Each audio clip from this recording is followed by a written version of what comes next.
Hello again, and welcome to another episode of Lesser Known Gems of British Television, a short podcast here at the Brit Track Virtual Dragon Con, um, where we offer suggestions for pandemic viewing um, of shows you may not have heard of. Today, I'm with fellow Brit Track volunteer Robin the Hat, who's oddly enough not wearing a hat.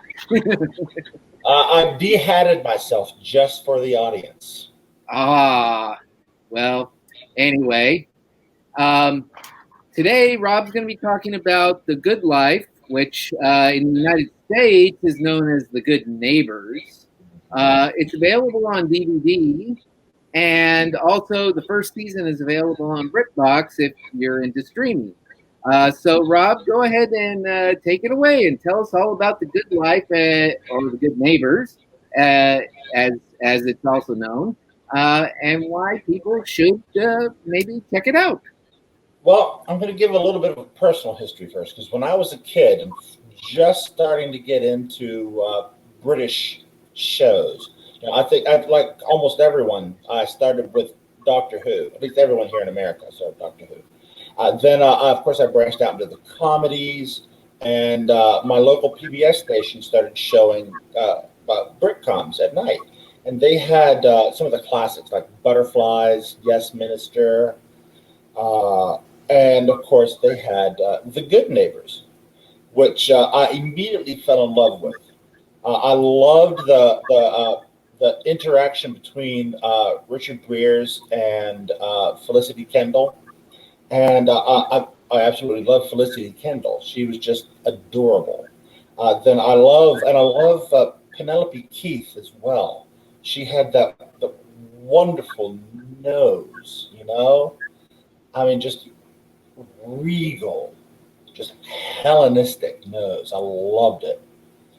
And so I watched it when I was a kid growing up. It was like Friday night, it was Britcoms, and Saturday night was Doctor Who. So it just has really good memories for me.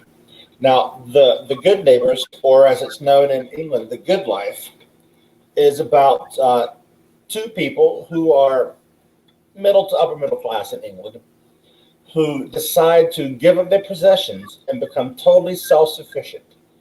They grow all their own fruit and veg.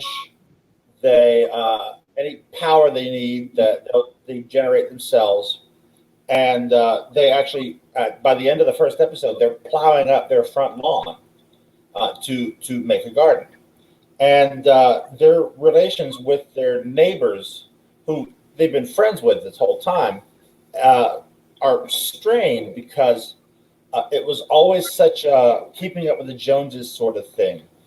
The husband, played by Richard Breers, Tom, he was a toy designer with his friend, who's Penelope Keith's husband. I can never remember his name.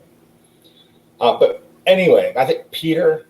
Anyway, so when Tom quit, his friend kept progressing in the company and getting more successful, and his wife would throw parties. While at the same time, the neighbors would be out feeding the pigs or mucking out the sties or doing different things. And the neighbors, they didn't know what to do with it. Was it bringing down their property values?